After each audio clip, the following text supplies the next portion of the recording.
This is my vegetable garden in containers. We're going to take a little tour. Some of the cold season vegetables are still in, like the peas. These are peas. They are starting to turn yellow, which means they're starting to reach the end of their life. But because they're in pots, I can move them, and I have moved them to shadier location. This area will go into shade at about 2 o'clock in the afternoon. This is the last of my lettuce. So it still hasn't bolted, so it should still be sweet. Bolting means to form seeds, flowers and seeds, so the plant can procreate. But it makes the vegetables bitter. It turns into a bitter green instead of a nice sweet lettuce. And as you can see, I share the pot. I put a tomato in here. So as the lettuce is finishing, I'm starting with my summer vegetables. And it allows me to use the same pots for different seasons vegetables. Over here we have eggplant. I also bought this as a start because my eggplants did not germinate. This is now going into, let's see here, flower. So once this goes into flower, then the eggplants will form the back of the flower. This is arugula. Now arugula is different. Arugula can flower. You can eat the flowers. They look pretty in a salad. This does not change the flavor of the leaves. Arugula is spicy, so flowering doesn't change the flavor at all. This is a pepper I have in here. This is also one I grew from seed. It's a little smaller than the rest, but in time it will catch up and it will produce with all the rest of them. Here we have some peppers. These were starts that I purchased because I had problems with pepper seeds this year. They weren't doing so well. As you can see here, we have some nice big peppers on there and some little guys starting. These are banana peppers. There's also a sweet pepper.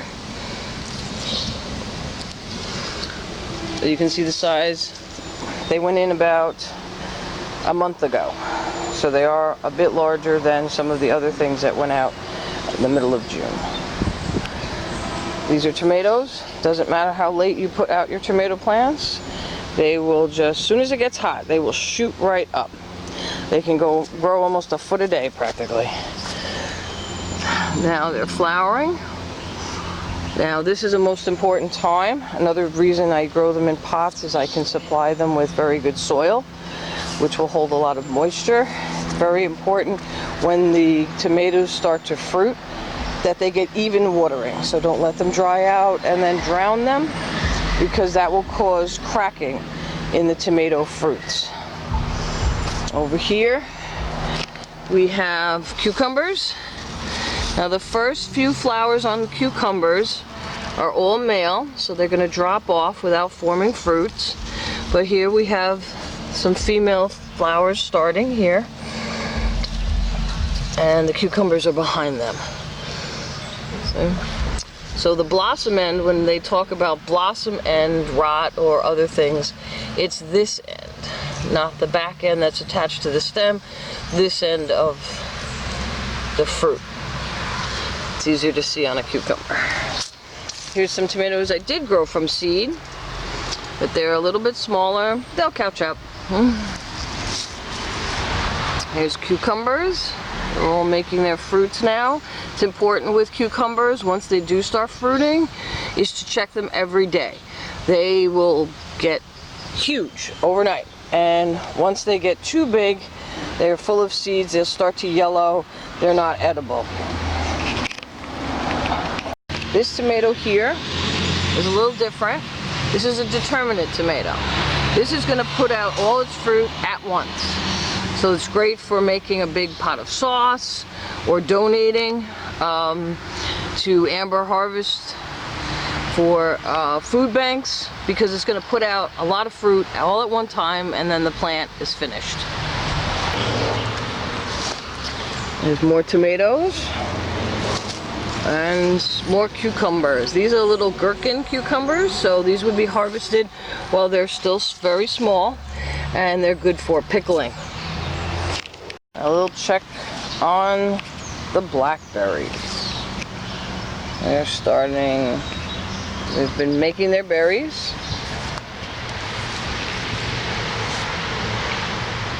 I have them in part shade. They do fine, as you can see. I had loads of flowers, and now I have tons of berries.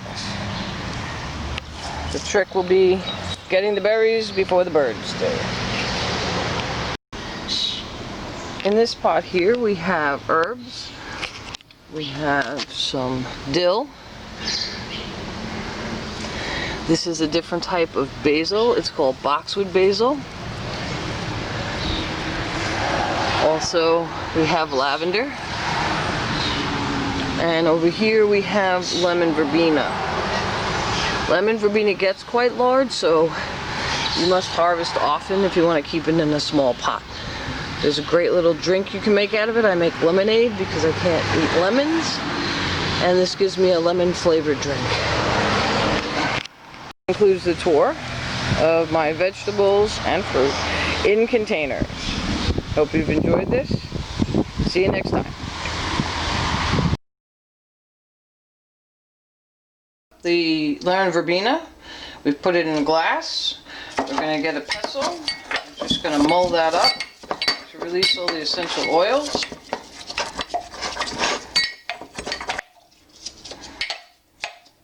Your favorite beverage. This would go nicely with gin, vodka, or seltzer. Pour it in. I'm just going to let it steep for a few minutes.